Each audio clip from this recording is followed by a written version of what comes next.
Bonjour à tous et bienvenue dans ce nouvel épisode de Ce n'est pas toujours si évident. Cet épisode est sponsorisé par la régie publicitaire ThinkPub et réalisé par la radio Urban FM 104.5, la station urbaine. Pour rappel, ce podcast donne la parole à des personnes connues ou moins connues, mais qui ont en commun la maîtrise de leur sujet. Elles interviennent ainsi sur une thématique précise afin d'ôter toutes méconnaissances, mauvaises informations et déformations de l'information qui biaiseraient notre analyse d'une situation donnée. Ce podcast est disponible en écoute sur YouTube, Deezer, Spotify, Apple Podcasts et sur Urban FM 104.5, la station urbaine. Vous avez été nombreux à nous écrire après avoir écouté notre épisode 7 sur les influenceuses aux côtés de Lisa Aka. Merci à tous pour vos messages, vos réactions, vos suggestions et vos encouragements. Je profite aussi de cet épisode pour faire un coucou très chaleureux à tous ceux qui nous écoutent au Gabon, mais aussi d'un peu partout dans le monde, notamment de la France, du Rwanda, des États-Unis, de l'Afrique du Sud, du Sénégal, du Canada, de Croatie, du Bénin, de Madagascar et de l'Espagne. Je suis ravie de voir que le concept vous plaît et nos intervenants encore plus. Pour cet épisode 8, nous parlerons de rêves. Plus précisément, de la poursuite de nos rêves. Des rêves, nous en avons tous. Des projets que nous souhaitons réaliser et des objectifs que nous souhaitons atteindre. Mais qu'est-ce que cela signifie de travailler à la poursuite de ces rêves? Mieux, jusqu'où sommes-nous prêts à aller au nom de la poursuite de nos rêves? Poursuivre ses rêves signifie travailler activement pour réaliser ses aspirations, ses ambitions et ses objectifs personnels. Cela implique d'identifier ce que l'on souhaite vraiment dans la vie et de s'engager dans des actions concrètes pour y parvenir. Notre génération est de plus en plus préoccupée par ce point. Poursuivre ses rêves n'est pas chose facile. Dans un monde où plus personne ne veut souffrir, plus personne ne veut galérer, la difficulté est diabolisée. Le culte de la facilité est érigé en norme. Y a-t-il encore des personnes qui restent accrochées à leurs valeurs et à leurs rêves? C'est l'objet de ma discussion avec notre invité de cet épisode 8. Cet invité est particulier, car au cours de cet épisode, il nous parlera de sa vie, de son parcours, de ses galères, de ses rêves. Pour moi, il est l'exemple de l'accomplissement de soi par le travail.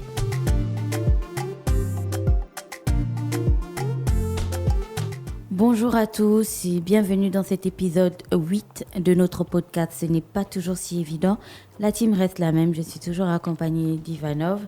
En vérité, je peux gérer seul, mais Ivanov, il adore prendre part à cette discussion, donc il est là tout le temps. Et aujourd'hui, donc, merci Ivanov. Et aujourd'hui, donc, dans cet épisode 8, on va parler de rêves. Poursuivre ses rêves. Chacun de nous, à un moment donné, a un rêve en tête. Il y a quelque chose qu'on aimerait réaliser, qu'on aimerait accomplir. Et est-ce que c'est aussi évident que ça, de rester fidèle à ses rêves, de rester fidèle à ses principes, de rester fidèle à ses valeurs et de poursuivre ses rêves? C'est la question que je me posais. Et je me posais cette question lorsque mon invité du jour m'a invité il y a quelques semaines à un vernissage qu'il a donné dans un établissement scolaire de Libreville, notamment au lycée Blaise Pascal. En prenant part à ce vernissage et à cette exposition, je me suis rendu compte du chemin qu'il avait parcouru. Du chemin qui partait de la première fois que je l'avais rencontré à là, au lycée français, devant ses parents d'élèves, ses étudiants, avec ses professeurs qui étaient tous admiratifs de son travail. Et je me suis dit, comment fait-on pour, après autant d'années, rester aussi fidèle à ses rêves, rester aussi fidèle à ses principes et être sûr que quelle que soit la tempête, quels que soient les soubresauts, on arrivera à voir le soleil. Et c'est donc lui qui m'a inspiré cette rubrique et j'avais envie de discuter avec lui aujourd'hui pour cet épisode 8. Qui, comme je l'ai dit, est intitulé « Ce n'est pas toujours si évident de poursuivre ses rêves ». Alors, mon invité du jour, je pense que vous l'avez déjà vu au moins une fois. Si vous ne l'avez pas vu, vous avez déjà au moins vu ses œuvres. Parce que ses œuvres sont un petit peu partout. Si vous passez par Nombakele et vous regardez les poteaux électriques, vous allez voir que à certains endroits, les poteaux électriques ont été habillés. Si vous êtes déjà allé à Mbolo, le centre commercial, et que vous êtes passé devant l'Institut français, vous avez déjà vu que le mur de l'Institut français a été habillé. Si vous avez déjà acheté le pratique du Gabon il y a quelques années, vous avez dû voir que la création qui était dessus avait été bien sûr l'œuvre de mon invité du jour. C'est un artiste passionné, un artiste qui est à fond dans le détail. Vous le connaissez très bien, il s'appelle Koray King. Koray King, merci infiniment d'avoir accepté de discuter avec moi. Bonjour. Bonjour Gina et merci de m'avoir choisi pour cette discussion très, très riche en émotions. Comment vas-tu? Ça va comme un Gabonais au Gabon. Donc ça c'est vraiment la réponse, tu sais. À chaque fois que tu demandes à quelqu'un comment vas-tu, il te répond ça va. Mais tu sais, il y a des comment vas-tu qui sont vraiment sincères, on a envie de savoir comment tu vas. Ouais. Et il y a des comment vas-tu qui sont bof, c'est juste tu vois, c'est automatique. Voilà, c'est le truc qu'on dit, c'est conventionnel. Alors je vais te reposer la question. Comment vas-tu, Koray? Ça va mieux. Génial. Là, je suis satisfaite de cette réponse. Alors, Koray, j'ai un petit peu présenté qui tu étais en introduction, mais je t'ai présenté selon ma sensibilité, selon ce que je sais de toi, sans pour autant avoir la prétention de te définir complètement. Koray, comment aujourd'hui tu te définis? C'est déjà très difficile de se définir soi-même parce qu'une définition... C'est généralement de l'extérieur qu'on la propose. De l'intérieur, tu as du mal à trouver les mots exacts pour te définir.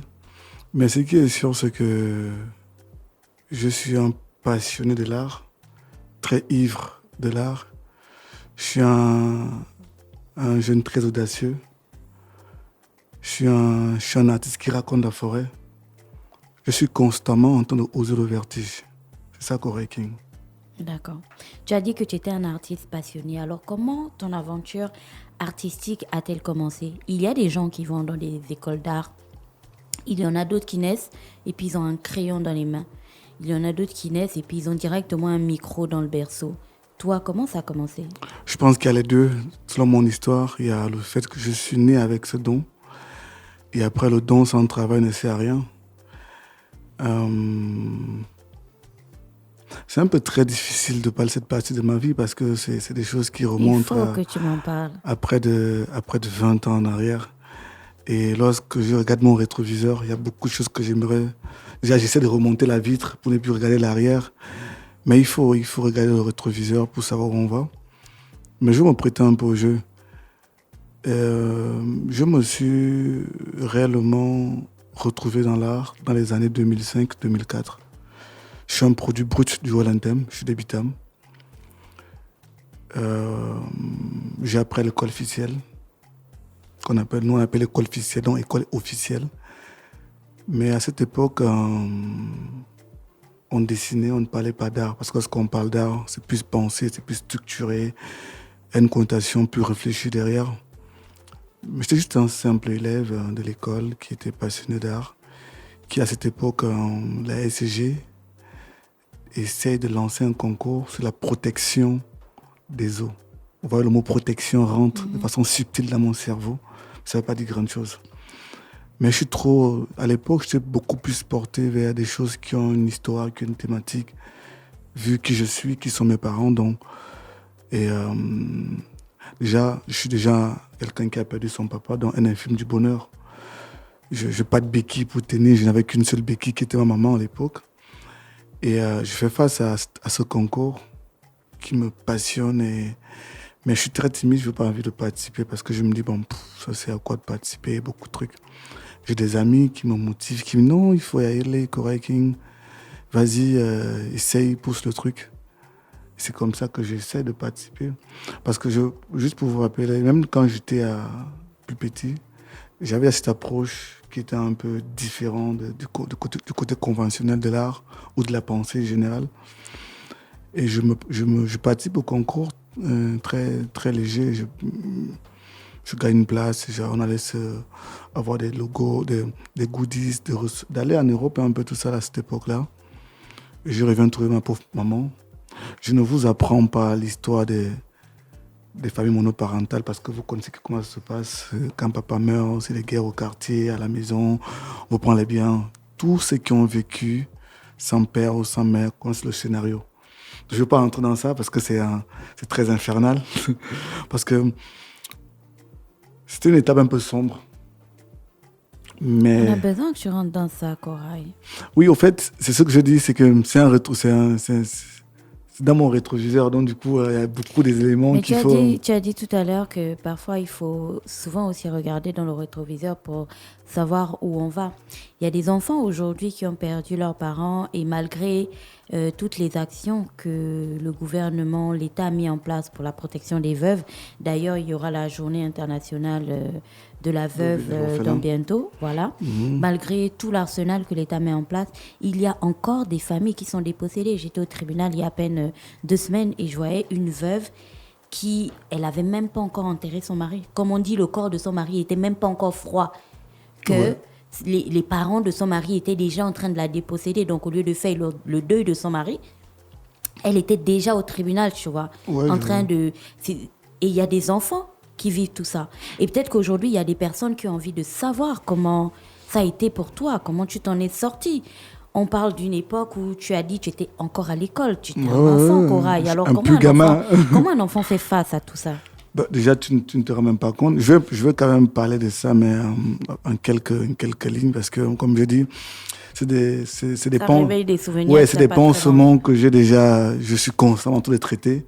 Et vous savez, lorsque vous perdez un proche, votre maman, votre papa, c'est une blessure qui ne cicatrise jamais. Et tous les jours, on a un mot de pansement. Je vous dis, par exemple, lorsque tu perds ton papa ou ta maman, chaque fête de Nouvel An, la blessure, elle se trouve à nouveau. Moi qui ai des convictions musulmanes, chaque fête de Ramadan de mouton, la blessure, la plaie s'ouvre encore à nouveau parce que tu te rends compte que lorsque tu reviens de la prière, tu pars chez qui? Tu pars chez qui? Tu vas parler à qui? Tu vois un peu, ça fait que... Quand j'étais plus petit, je râlais beaucoup sur la vie. Je disais, la vie me doit beaucoup de choses. La vie, pourquoi la vie me fait ceci? Et puis je me rends compte que la vie s'en fout de moi, c'est son parcours normal, c'est des lignes qu'elle essaie de transcrire, de prescrire pour moi. Donc du coup, j'étais à une époque où j'étais pas un rebelle parce qu'à l'époque, je suis dans la puberté à cette époque-là. En même temps, je perds des parents, donc un destin sans miroir. Ça fait que tu sais pas à qui tu veux ressembler. Et donc du coup, tu questionnes la vie, tu veux comprendre pourquoi tel a son père, sa maman, pourquoi c'est à toi que la vie arrache des choses. C'est tout un cocktail à l'époque qui fait que je voyais les choses se déposséder de mes parents. Mais ma pauvre maman voulait nous protéger, n'expliquait jamais la bonne version. Et elle avait raison à l'époque-là. Parce que il y avait beaucoup de fronts sur lesquels elle luttait. Et que l'âge que nous avions à l'époque, on était aussi à l'aube de la puberté. Fait que lorsqu'on entrait dans ça, les têtes devaient tomber. Parce que tu vas te mettre en guerre devant des personnes que, écoute, tu ne peux pas t'en sortir. Donc du coup, je suis un produit brut de ce discours-là. Est-ce qu'on peut dire que du coup, parlons de N'oublions pas ta relation. Style, hein. Oui, non. Okay. Parlons de ta relation avec l'art. Est-ce qu'on peut dire que du coup, parce qu'on a parlé de l'école, de ce concours avec la SEG, de la période que tu as traversée, est-ce qu'on peut dire que du coup, quand tu as plongé dans l'art, c'était pour toi comme un exutoire? En fait, je m'aimerais d'abord poser les bases de cette partie. Après, je vais évoluer par rapport... Parce que l'art fabrique 2 types de personnes. Oui. Des révoltés et des génies. Ça dépend de quel truc tu prends. Et déjà, pour préciser d'abord, je participe au concours, je remplis le concours. Je viens de trouver un maman qui était déjà un peu malade parce qu'elle perd son mari en 97-2000, donc elle devient très fragile. Elle voit comment la famille s'effrite. Elle ne reconnaît pas ces hommes, ces gens qui l'ont porté hier, qu'aujourd'hui l'ont posé au sol, qui aujourd'hui discutent avec elle, ce qui lui revient de droit. Du coup, elle se fragilise. Donc du coup, nous, on voit notre mère mourir en silence. Parce que des fois, lorsque je rentre dans la chambre, je me rends compte que son coussin est mouillé. Mais elle ne me dit pas, mais c'est qu'elle a pleuré la veille. Je sais, mais elle ne me dit pas. Je sais, à plusieurs fois, je l'ai vu pleurer, mais Je sais quoi, il y a la mal à l'œil. Mais quand tu grandis, tu comprends les pleurs d'hier. Et l'art rentre dans ma vie. Elle ne m'organise pas. Parce que je ne sais pas c'est quoi l'art. Je suis juste un dessinateur, quelqu'un qui est juste fan de Naruto, de Dragon Ball Z, tout ça là, mais qui n'avait pas une vision claire de qu'est-ce qu'il veut faire. Parce que lorsque tu es encore dans les bancs d'école, tu ne définis pas ta réussite. C'est tes parents qui définissent ta réussite. Et après, la société veut définir qui tu veux être. Donc, je participe au concours Jean-Paul, le concours organisé par la SCG à cette époque-là. Mais ma maman s'oppose catégoriquement à ce que je puisse y aller. Tu es jeune, tu as quel âge, tu vas aller faire quoi? Je ne veux pas envie de te perdre. Ton père vient à peine de mourir. Donc, je n'ai pas envie de te perdre. Donc, elle voyait en moi ce petit enfant, l'esprit de mon père. Ça ne veut rien dire pour moi, on n'est pas allé. Ça ne veut rien dire. Je suis gamin, donc on n'est pas allé. Je ne connais pas ce que l'extérieur veut dire. Pardon. Et donc, du coup, je ne suis pas allé. Mais quelques temps plus tard, il y a un oncle qui a ses cousins au Cameroun, qui dit, mais tiens, un collègue qui reste ici, il a un talent. On a un oncle, on peut l'envoyer suivre un peu une formation à l'école d'art là-bas. Qu'est-ce que ça peut donner? Parce que mon oncle perd son âme, Ousmane Ayouba, qui est là. J'ai eu 2 hommes dans ma vie qui font que même si j'ai envie de lâcher, j'ai du mal à lâcher à cause d'eux. Le premier, c'est en 2004-2005, qui dit à un moment, il vient trouver la vie à la maison. Parce qu'il y a des pourris, après la mort des mamans ou de papa, mais il y a quand même quelques noyaux des oncles qui sont quand même fidèles, qui sont carrés, qui disent non, on peut tout faire, mais nous, on reste fidèles. Parce que ce n'est pas tous les oncles ou les tantes qui tournent leur veste. Il y a des gens qui sont encore lucides. Et parmi ce groupe, il y a quelques groupes de personnes. Et donc, lui, il me dit, pas là, comment j'entends, il dit, non, il faut l'envoyer aller dessus et tout. Je m'en vais, mais l'art ne veut rien dire. Mais lui, il a appris en Espagne. Et donc, il connaît quand même c'est quoi l'art. Professeur d'espagnol à l'URB. Et après, un parcours quand même qui fait qu'il connaît quand même. C'est intéressant. Donc, tu vas au Cameroun? Au Cameroun, je me rends à Garoua, où je fais une école d'art qui s'appelle Dino, qui était organisée par les brasseries du Cameroun et par une dame aussi qui est très passionnée d'art, qui monte l'école Dino. Et de fil en aiguille. Tu y passes combien de temps au Cameroun? Je n'ai pas de montre parce que j'ai du mal à suivre le temps. Et je pense que entre 5 ans ou 6 ans. D'accord. Mais toujours, c'est dans l'optique de suivre une école normale, en même temps de faire l'école d'art, mais aussi oublier aussi. Parce que lorsque je m'en vais, je perds ma maman quelques mois plus tard. C'est-à-dire lorsque je m'envole, je perds ma daronne. Ce qui fait que déjà, je ne sais pas qu'est-ce qu'on appelait la mort, parce que ma vieille m'a toujours dit que papa il est en vacances. Il est resté tout au Cameroun, parce que entre Yaoundé et Bitam, c'est à peine 4 heures du temps, tu peux faire un aller-retour sans problème. Il pas dit acheter la marchandise, y revenir. Donc on me disait que non, il a acheté des trucs, on peut se ailleurs. Donc du coup, constamment, il allait acheter des trucs au Cameroun, des trucs des biens, des pains, parce que c'était un tailleur. À Bitam, mon père, c'était le premier tailleur de Bitam, le tout premier tailleur. Donc il avait un grand atelier. Et donc du coup, dans ma tête, c'est que papa était déjà en vacances. Il allait acheter les trucs ou les accessoires pour sa couture. Et donc, quand tu pars au Cameroun, je ne suis pas au courant. Encore une fois, la mort s'abat sur ta famille. Oui, mais toujours là, pour moi, papa va revenir. Parce que des fois, même à la maison, je sais que mon père vient souvent tard la nuit. Des fois, il y a un moment qu'il faut fermer la porte, peut-être que le boss va revenir. Donc, même quand tu es à la maison, il me dit que non, pas fermer la porte, parce que le boss va revenir. Mais je vois que c'est ce qui change. Le boss, la maman a des habitudes qu'elle n'avait pas et qu'elle a déjà, par exemple, à 19h, 20h, elle a fermé sa porte. Tout le monde à la maison dit, mais tu as dit que le boss, il est en voyage. Mais pourquoi tu fermes la porte? Il va revenir forcément un jour. Mais je me rends compte qu'il y a des choses qui changent. C'est un petit garçon. Et puis tu as les yeux ouverts. Et j'ai remarqué qu'il y a ça là qui a changé à la maison. Lorsque je m'envole, quelques temps plus tard, la vieille décède. Et électrochoc. Je commence à comprendre qu'est-ce qu'on appelle la mort. Sans visa, sans retour. Tout le monde a un passeport de la vie, mais tout le monde a pour le visa. Mais là, quand tu prends ce visa, le visa pour la mort, tu ne reviens pas. Et ce jour, ma mère avait pour le visa pour la mort et qu'elle n'allait jamais revenir. Mais j'avais tout cette approche que non, elle va revenir. Pour te dire même que C'est en 2009 que je réalise réellement que ma maman elle va jamais revenir. Parce que j'accuse toujours la vie, que non, mais c'est pas possible, c'est trop facile. Tu prends deux personnes à moins de 10 ans. Non, c'est pas vrai, c'est pas vrai. Mais qu'est-ce qu'on va devenir? Quel destin tu veux nous définir? On va devenir quoi? Est-ce qu'on sera compétitif dans cette vie? Parce que cette vie, c'est un monstre froid.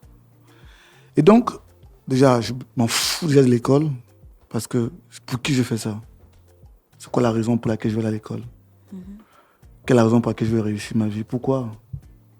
Je serai pas un grand type demain, mais qui va bénéficier de tout ça là? Ça ne me sert à rien. Donc, je commence à devenir un gars qui s'intéresse à la rue, pour toutes ces raisons. Et je commence à avoir des divergences parce que quand je parle de X, Y, je parle avec un interlocuteur qui n'est pas mon parent, un tuteur. Et un tuteur, il peut t'aimer comme X, comme Y, mais il ne va jamais être ton parent.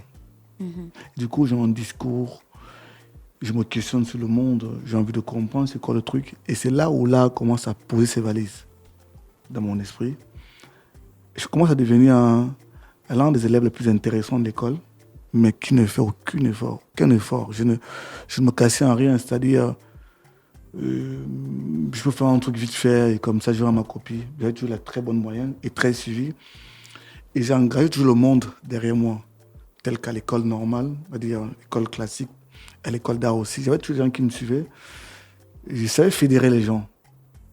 Du coup, qu'est-ce que tu as appris au Cameroun? Qu'est-ce que l'école, ces deux écoles t'ont apporté? J'ai suivi l'école normale jusqu'en seconde. Après, je suis l'école d'art aussi, de la 6e jusqu'en 5e année aussi. D'accord. Mais toujours est-il que j'étais toujours à la recherche d'une figure paternelle. Mais l'art est venu parce que, pourquoi je n'ai pas laissé l'art? Parce que ma maman a vu ce que je faisais à l'époque. Et subtilement, elle m'avait approuvé, mais le voyage n'a pas prouvé le voyage. Elle m'avait dit, si c'est ta route, que Dieu bénisse cette route-là, c'est ce qu'elle m'a dit.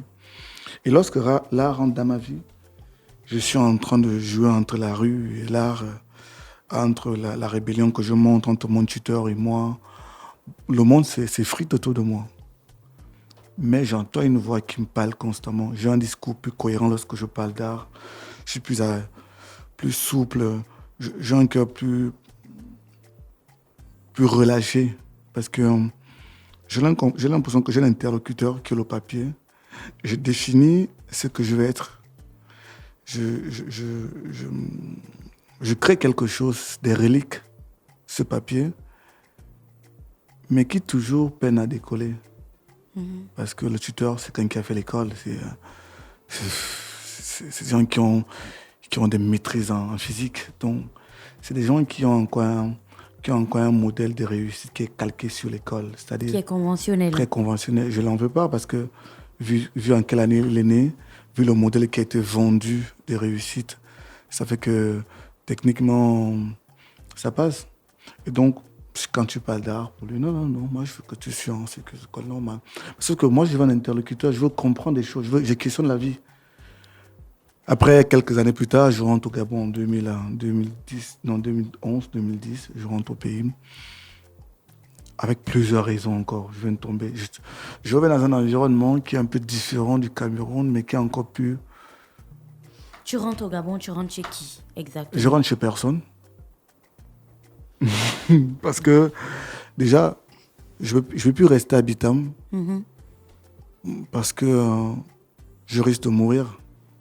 Je risque de sombrer.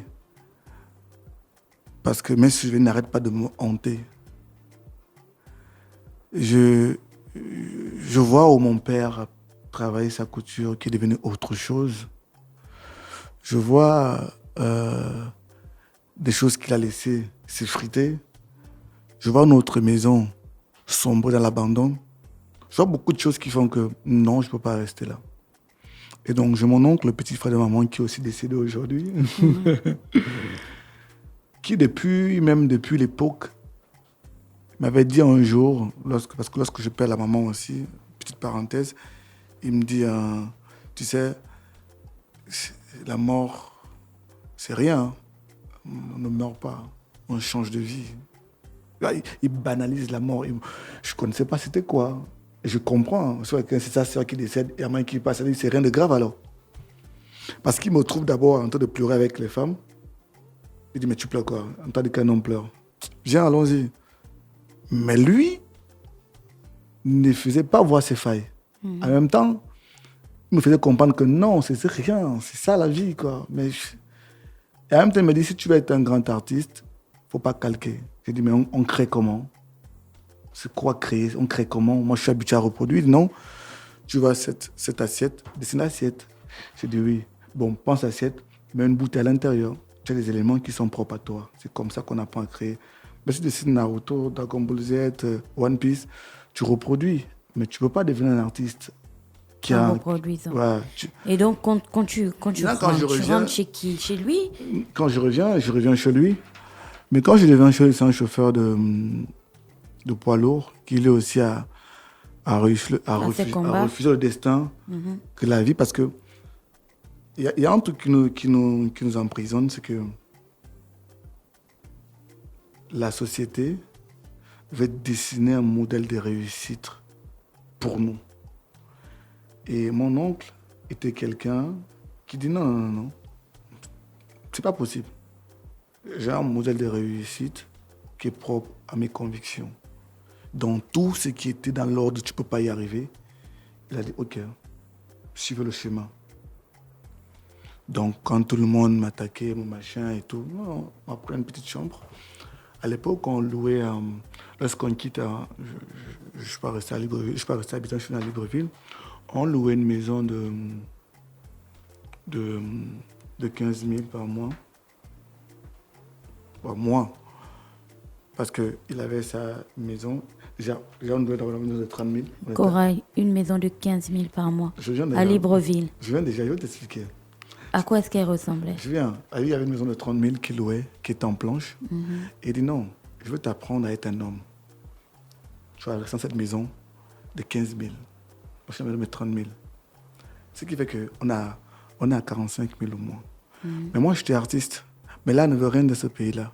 À l'époque, je fais de la caricature, donc ça ne veut rien dire. On est à quelle année là? Nous sommes dans les 2011, 2010. Après la vague des élections 2009, on était un peu machin. Et donc, ça ne veut rien dire. Tu fais la caricature, machin. C'est-à-dire, il n'y avait pas un modèle sur lequel on pouvait bâtir sa réussite. Il n'y a pas de modèle économique, il n'y a rien. Je suis allé faire la tapisserie. On payait 40 000 par mois. Courage, tu n'as pas répondu à ma question. Une maison de 15 000 à Libreville, elle ressemble à quoi? J'ai envie de venir. J'ai envie de venir. Je fais la tapisserie, on payait 40 000 par mois. Il me dit bon. Tu faisais la tapisserie où? Au Carrefour Lombard. D'accord. 40 000 par mois, qu'est-ce que je fais de ça? Mais je refuse le destin qu'on me prescrit. Et là, avec ces 40 000, mon oncle dit bon, ces 40 000, c'est pour toi, tu te gères avec ça. Mais moi, je veux te payer la maison. Dans ces 40 000 là, il faut qu'on suive un programme, un projet solide. Tu vois d'où tu viens, tu as ton histoire. On va refuser d'admettre que la société fait de nous des personnes qui ont raté leur vie. On va travailler sur ce que tu veux faire dans ta vie. Tu veux faire quoi? Je dis, moi, je veux être artiste. J'ai envie d'être celui-là qui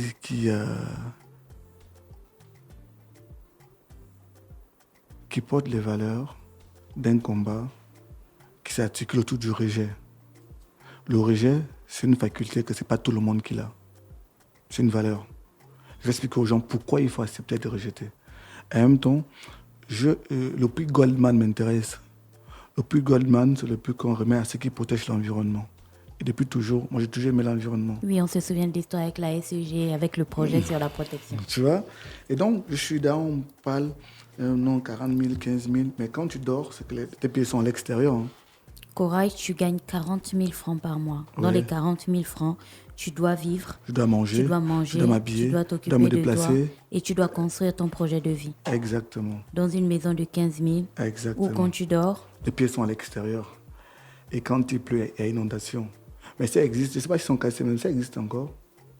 Et quand il y a une inondation, tout le monde est émergé à l'intérieur. Mais mon oncle a toujours cru que oui, je sais que tu vas quelque part. parce que je pense que tu as du caractère et tu es cohérent dans ce que tu dis. Moi, À je crois. à ce moment, Corail, est-ce qu'il n'y a pas quelque chose qui te fait penser que peut-être qu'il y aurait une solution? Parce que dans les années 2010-2011, je pense qu'on est quand même dans une société qui est déjà très active. Les gens sont très actifs on est déjà sur les réseaux sociaux, Timidement. timidement, mais il y a déjà certaines tendances un peu obscènes là qui montent dans Libreville pour se faire de l'argent facile. Toi, tu dors dans une maison où à la moindre pluie, il pleut tout le temps au Gabon, tu es inondé, tu n'as même pas de sécurité parce que c'est pas le type de maison qu'on peut fermer, c'est vraiment ce qu'on appelle chez nous du tchikaché je tombe, et tous les matins, tu vas faire ton travail de tapissier Oui. à 40 000 francs par mois et tu ne sombres pas dans la facilité. Qu'est-ce qui te garde? Mais Enfin, qu'est-ce qui te garde fidèle à tes principes? Qu'est-ce qui te fait croire que ton rêve va aboutir à quelque chose? déjà, j'ai jamais douté que j'allais réussir. Je sais que ça va prendre le temps que ça va prendre. Je sais que je vais réussir dans ma vie. Déjà, il faut d'avoir cette conviction quand tu fais quelque chose. Et de deux, je suis quelqu'un de très sportif. Et si je faisais pas du sport, j'allais verser dans la facilité. Parce que j'allais chercher où transmettre mon énergie. Le sport m'a canalisé, le dessin m'a bien organisé. Mais à l'époque, la facilité, je prenais ça comme... C'était réservé aux lâches, aux personnes qui ont du mal à regarder l'avenir en face, aux personnes qui ont l'impression que la vie vous doit quelque chose. J'ai fait ces deux depuis très longtemps. Je sais que la vie, elle s'en fout de moi. Elle n'a pas mon temps. Voilà pourquoi je ne porte pas de montre. Je n'ai pas son temps. Je vais à mon rythme. D'ailleurs, on avait rendez-vous à 11h, je suis venu à 10h. Oui. Je vais un peu, je vais au rythme que je veux. Et la facilité, vous savez, l'État essaye de cadrer, mais il y a beaucoup de déviance. La violence cherche du travail et les petits frères postulent constamment. Constamment, ils postulent. Parce qu'ils n'ont pas réussi à tenir soit à la perte d'un proche, soit un grand était mal placé au mauvais endroit, Soit au rejet, tout soit le simplement. rejet. Et puis, ils n'ont pas compris que le rejet en soi, ce n'est pas tout le monde qu'on rejette. Et lorsqu'on vous rejette, ça veut dire qu'il y a quelque chose d'intéressant que vous devez travailler qui fera votre valeur demain. Mais ça, il faut expliquer aux petits frères. Donc, j'étais en phase de... J'ai mes petites sœurs que chaque fois qu'on parle, je dois réussir pour eux, c'est là. C'est des femmes. Je dois me battre pour eux. Peu importe, je dois me battre pour eux. Et si je bascule, ils vont perdre un grand frère. Je suis un mauvais chemin. Pourtant, je vais être un mode d'emploi. Je veux que ma vie serve d'exemple pour les générations futures. Voilà pourquoi tout ce qu'on essaie de faire, on l'articule pour l'histoire. Alors, comment ça se passe ton travail de tapissier à cette époque avec 40 000? Comment tu arrives à structurer ton projet de vie, à structurer ton avenir, à continuer à rester fidèle à tes rêves? Comment tu fais tout ça? Déjà, j'ai passé, quand je reviens de la tapisserie, comme je te dis, je suis conscient que je vais réussir ma vie. Ça, c'est clair. Parce qu'il y a beaucoup d'éléments qui indiquent l'échec d'une vie et que je ne suis pas à l'intérieur. Je suis addictif à rien. Je m'entoure des personnes qui ont une vision. Je me réinvente à tout moment. Je demande des conseils aux gens. Je me remets en question. Ces éléments, c'est un indicateur de réussite. Et hormis ça, lorsque je reviens à la tapisserie, on était encore à l'aube des androïdes. On était encore ce qu'on appelle ils appellent ça comment? C'est les markets, les machins. On était vraiment à l'aube de ce téléphone. Il n'y avait pas encore de WhatsApp. Facebook était là, mais n'était pas ce qu'elle est aujourd'hui. Je passais beaucoup de temps à suivre des tutos sur Internet. Comment me bonifier, comment avoir un discours plus cohérent, comment me positionner, comment trouver ma place dans la solution. Et je suis tombé sur plusieurs articles sur le dessin, c'est quoi le dessin, c'est quoi l'art. Je passais des nuits à l'extérieur. Tel que je peux rentrer de la tapisserie. Déjà, on ne paye pas moi. 40 000, ça dit que par jour, tu n'as rien. Tu n'as pas grand-chose. Et quand je rentre, j'ai des gens... Ce qui est bien, c'est que j'ai toujours eu des gens qui me soutiennent dans ma vie, qui m'accordent la place dans leur vie et dans leur cœur. J'ai toujours eu ce genre de personnes-là. Et qui me portent. Donc j'allais souvent un peu manger quelque chose, parce que quand on est par mois, au bout de 2 semaines, tu n'as plus grand-chose. Mais comme je savais exactement où j'allais, je suis resté confiant. Donc quand je reviens sur Internet, on m'appelait au quartier le hacker. J'avais tous les Wi-Fi de la zone. Je n'ai pas le gain de me payer une connexion. Je pas ça. Je vivais à un rythme humain. Mais par contre, toi, quand tu hackes les Wi-Fi Non, d'autrui, non. tu n'es pas là pour télécharger des films, tu n'es pas là pour regarder du porno et ainsi de suite. Tu sais très bien ce que tu fais sur Internet. Même s'il y a des frangins à l'époque qui suivaient des pornos avec le Wi-Fi de l'église.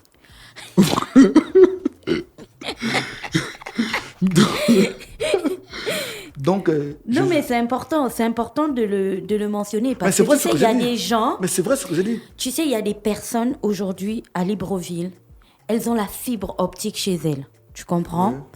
Oui. Ils peuvent être des étudiants en montage, vidéo, ou des étudiants en marketing ou en comptabilité ou peu importe. Ils ont le Wi-Fi chez eux. Mais tu ne verras jamais dans l'historique de recherche quelque chose en lien avec leurs études, leur profession ou ce qu'ils aimeraient faire dans la vie. Ils sont sur les réseaux sociaux constamment.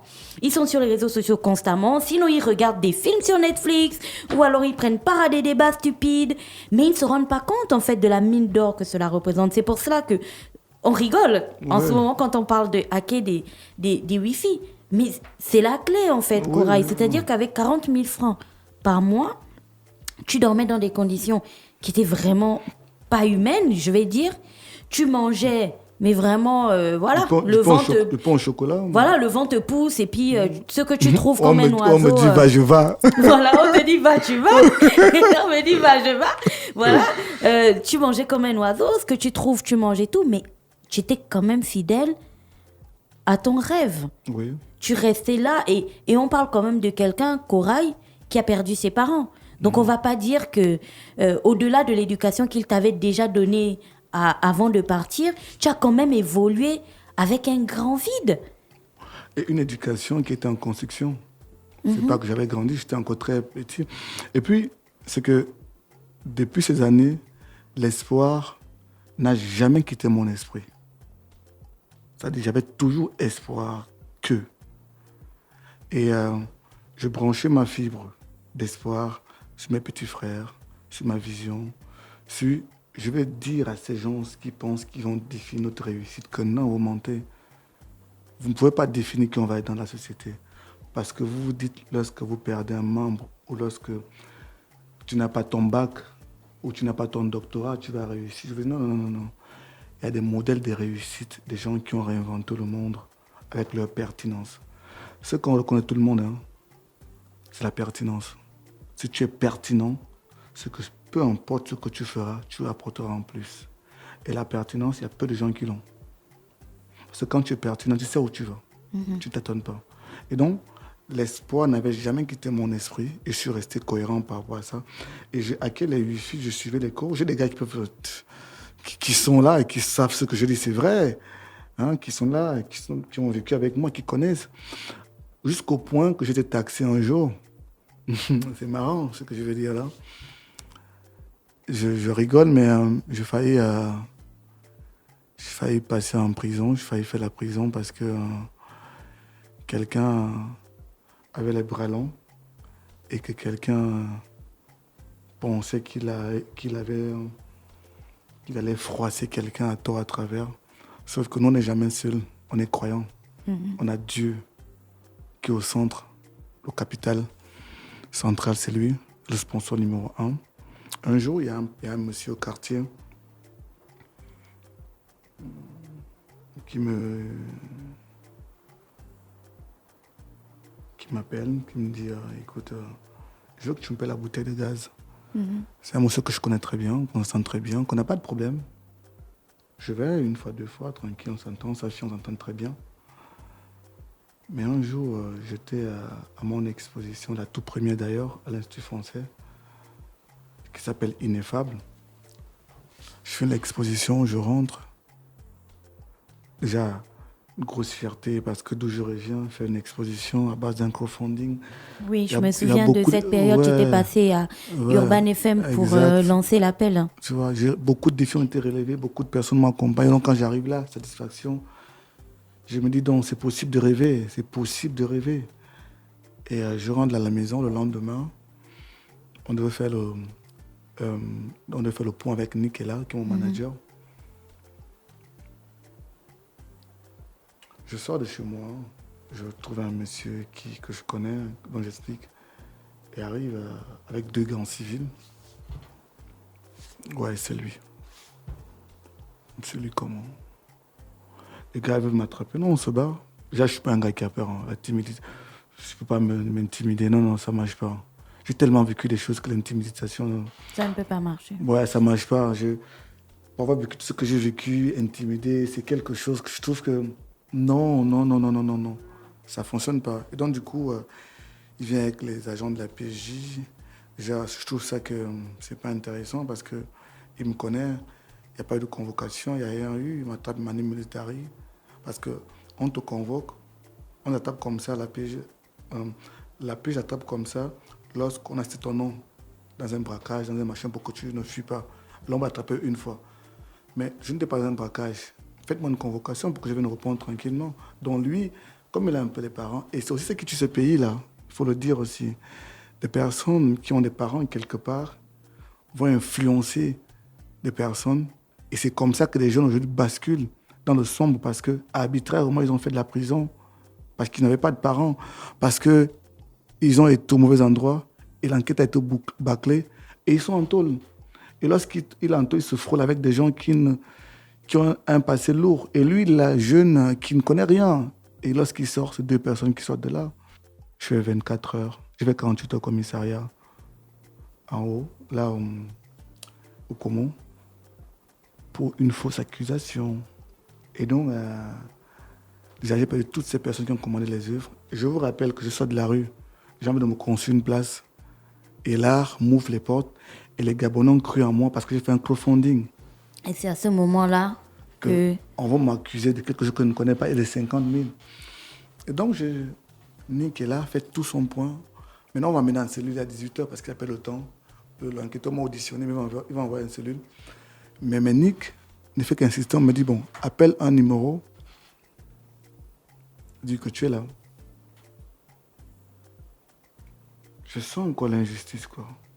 Mais où on m'a fait l'enquêteur, il y a des gars qui disaient à l'enquêteur que ce gars ne connaît rien. Ok. Et donc, tranquillement, lorsqu'on me prend comme ça... Comment tu te sors de là et qu'est-ce que ça t'apprend, qu'est-ce que ça t'enseigne? En fait, je suis sorti de là parce qu'on arrive chez le supérieur de l'enquêteur, je ne sais pas comment on l'appelle, au bureau, Nick arrive et tout. Il dit, mais monsieur l'agent, regardez le truc qui est devant le parti du Gabon qui est sur votre table là. Il voit le parti, ouvrez la page 3 ou la page 3. C'est quel nom? Joachim Ibrahim. Je pensais que ce gars qui voilà les justificatifs à telle ou telle exposition, à quelle heure il allait braquer cette machin. L'heure que vous dites là, il a l'exposition. Sauf s'il a la magie. Le supérieur voit qu'il y a un guy sur roche et décide immédiatement de me libérer. C'est comme ça qu'on me libère. Mais ça renforce encore ma détermination pour dire que non, c'est que la société dans son plan de me définir une réussite qui passe par la prison. Parce qu'en fait, tu n'es pas quelqu'un de conventionnel. C'est-à-dire qu'on te voit au quartier, tu es en fait le gars qu'on appelle, tu sais, au quartier, il y a toujours le gars qu'on dit, ouais, il traîne là et tout. Tu es le gars, en gros, qui traîne au quartier. On ne sait pas ce que tu fais. Oui, mais... Tu ne vas pas à l'école. Exact. Tu n'as pas un travail conventionnel. Et il est propre, le gars du quartier, mais on te voit, tu étais d'abord, genre, tu galérais. Après, on voit que tu commences à avoir un peu le gars. Donc, on s'est dit qu'il y a forcément Anguille sous roche. C'est ça. Tu es en fait le gars qui n'est pas conventionnel. C'est ça. Alors, Kouraïs, ça a beaucoup évolué, du coup. Tu es passé de la tapisserie à 40 000 francs par mois. Tu es arrivé à 180 000 francs par mois. Tu as tout laissé tomber. Tu t'es plongé corps et âme dans l'art après avoir fait énormément de formation. Tu as fait un crowdfunding, donc un appel à participation et tout ça, où les gens t'ont donné de l'argent, ce qui t'a permis de construire ton exposition qui était à l'Institut français il y a quelques années, qui était intitulée Ineffable, si je ne me trompe pas. C'est ça. Après cette exposition à l'Institut français, ça t'a ouvert énormément de portes. Tu as fait la couverture du Pratique du Gabon et c'est parti. Comme ça, tu avais plusieurs tendances que tu as lancées sur Internet. Tu avais le mois des masques. Tu as été appelé à plusieurs reprises. Ces derniers temps, j'ai déjà vu au moins 2 posts de la première dame sur Internet où elle met en avant ton travail. Et toi et moi, on s'est rencontrés à Blaise Pascal, où désormais, tu donnes des cours d'art à des étudiants. Koray King, est-ce qu'aujourd'hui, tu es satisfait de ce que tu as réalisé, de ton parcours? J'ai retracé tout ça pour qu'on voit ensemble d'où tu viens. Est-ce qu'aujourd'hui, tu es satisfait de ton parcours? Pour d'où je reviens, pour ne pas être ingrat, je veux dire oui. Et j'ai du mal toujours à dire que je suis satisfait de mon parcours parce qu'il y a trop de personnes qui me donnent de la force. Et ces personnes, lorsqu'on s'assoit, comme avec toi, on discute, tu ne te rends pas compte, mais c'est vous tous qui font partie du parcours, tu vois. Et c'est très... C'est vrai qu'on est toujours à la recherche, on suit toujours le lièvre, la raison pour laquelle on milite. Mais je pense que je suis l'égérie d'une jeunesse qui vient réussir par le travail. Ça, je pense que je vais la réussite quand même. Koray, j'ai dit en introduction qu'aujourd'hui, on est dans un monde où les gens courent vite vers la facilité. Je voulais qu'aujourd'hui, tu partages ta vie, tu partages ton histoire avec les auditeurs, parce que je voulais pas être ingrate et être la seule à te voir, à te connaître et à connaître cette histoire. Je voulais que le plus grand monde connaisse cette histoire et surtout que ça inspire et que ça serve d'exemple aux autres. Au moment où nous sommes en train de parler, où cette rubrique, où cet épisode du podcast va être diffusé, il y a des jeunes qui vivent des périodes extrêmement difficiles. C'est pour ça que tu as parlé de la mort de tes parents. Tu as parlé des endroits où tu as vécu, où tu as dormi. Tu as parlé de cette arrestation arbitraire parce que tout ça, en fait, ce sont les défis de la vie. Et il y a des personnes qui peut-être vivent des choses semblables ou vivent pire. Qu'est-ce que tu peux dire à ces personnes aujourd'hui, Koray? Voilà pourquoi je disais je suis l'égérie. Je représente parce que pour avoir vécu toute cette partie de la société, de la vie, je peux dire aux jeunes qu'il n'y a pas que les jeunes. Hein. Il y a aussi les parents qui ont du mal à guérir. Ils ont un pansement difficile à se cicatriser. C'est vrai qu'il faut avoir des proches, mais quand tu as besoin d'aide, ils sont censés être proches de toi, mais ils sont loin de toi. Moi, je veux dire, il y a des points sur lesquels il faut être d'accord avec soi-même. La société ne te doit rien. Il faut être clair. Elle ne te doit rien.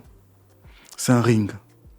Je veux même dire que la vie, c'est comme les MMA. C'est-à-dire qu'il faut savoir rendre les coups. Il faut savoir donner les coups de façon très brutale. Il faut rester féroce et flexible dans l'approche de tes rêves. En même temps, il faut être à l'aise avec le rejet. Parce que le rejet, c'est un carburant. Le rejet, c'est un baromètre qui prouve que tu es dans quelque chose d'assez intéressant. Mais si avec ça, tu ne bâtis pas quelque chose, c'est qu'il y a un problème. Si tout le monde t'apprécie, c'est que va retravailler. Si les gens ne te trahissent pas en chemin, c'est que tu fais un intéressant. J'ai perdu beaucoup de collègues de travail en chemin parce qu'ils ne comprennent pas la vision, parce qu'ils trouvent que c'est trop long ce qu'ils proposent, parce que. Donc, les jeunes ou ceux qui me suivent doivent être à l'aise avec ce qu'on appelle le rejet, doivent être à l'aise du fait qu'ils doivent définir un modèle de réussite. Personne ne fera ça à leur place. Et que si aujourd'hui, la première dame me tweet, c'est pas une fois, ça fait 3 fois qu'elle me tweet. Oui. Donc c'est pas une fois. Je viens d'un environnement où là, on n'a pas de parole, où se retrouver sur le toit. Ça veut dire que si je peux faire. Je suis à Blaise Pascal aujourd'hui, on a donné des formations sur ce qu'on fait. Restez cohérent, restez juste envers vous-même. Et Restez vrai. Restez vrai. Et puis tout ce qu'on fait, c'est pour l'histoire. Koray, où peut-on se procurer ton art? Comment est-ce que on peut te contacter? Parce que je sais qu'on a parlé d'exposition, on a parlé de vernissage. Ça peut être très impressionnant pour les gens. Mais en discutant avec toi, tu me disais, je veux démocratiser l'art. Ouais. Alors, quelqu'un qui écoute aujourd'hui et qui aimerait bien avoir du Koray King, comment on fait pour l'avoir? Déjà, on a une page Facebook, Instagram, Twitter, Koray King. Et on a un numéro WhatsApp où on peut, parce que faut s'arrimer à son temps. Aujourd'hui, notre ministre de tutelle défend nos convictions, défend nos droits à l'Assemblée nationale et on sent qu'il y a quelque chose qui arrive. Ça veut dire que la structuration va permettre à ce qu'on puisse rêver et vivre. Et de là, parce que, figurez-vous, si on a un marché, on essaie de mettre des choses rapidement sur le terrain, sans avoir une structuration plus légale. Facilement, je peux me retrouver à ce qui s'est passé en 2016-2015 avec le Microsoft. Avec Microsoft. Mais là, on aura un droit, les droits de la création, les droits, tout ce qui tourne autour de la création, qui est en train d'être défendu et qui est en applicabilité. Ce qui veut dire que cet ensemble des éléments va nous permettre d'avoir des lieux plus fixes de vente et de redevance. Donc, pour être plus net, il y a une page Facebook que nous avions.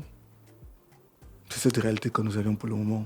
Mais je ne fais pas encore d'atelier. Donc, vous avez Facebook. Vous pouvez contacter Koray King sur Facebook, sur WhatsApp. C'était Koray King, merci beaucoup. Merci. C'était très important pour moi d'avoir cette conversation avec toi aujourd'hui et de la partager au plus grand nombre. Comme on l'a dit en introduction, et comme tu n'as pas arrêté de le signaler, la vie ne doit rien à personne. C'est un ring, on doit tous se lever chaque jour et se battre. Alors on ne doit pas se lever et se dire que quelqu'un nous doit quelque chose et on doit absolument rentrer en possession de cette chose sans pour autant faire un quelconque effort. Ce n'est pas parce qu'on parle de réussite que ça va être facile. Parce que je voyais quelqu'un qui écrivait sur Internet la dernière fois en disant « Les gens ne partageront jamais leurs échecs ». Ils ne partageront jamais leurs difficultés sur Internet. Ils partageront toujours le beau et le bon. Mais souvenez-vous, ce n'est pas toujours si évident et c'est pas toujours si facile que ça. C'est pour ça que vous devez rester fidèle à vos valeurs, rester fidèle à vos principes, rester fidèle à vos rêves et vous battre pour les poursuivre. C'est pour ça que j'avais vraiment envie que Koray King soit notre invité pour cet épisode 8. Koray King, merci énormément. Je te souhaite plein de succès pour ce projet que tu connais et que j'ai hâte de voir sur le marché. Et je suis sûre que les auditeurs l'apprécieront. J'espère vous aussi que vous avez apprécié cette discussion avec Koray King. Et on se retrouve dans l'épisode 9 avec un prochain invité. Merci beaucoup.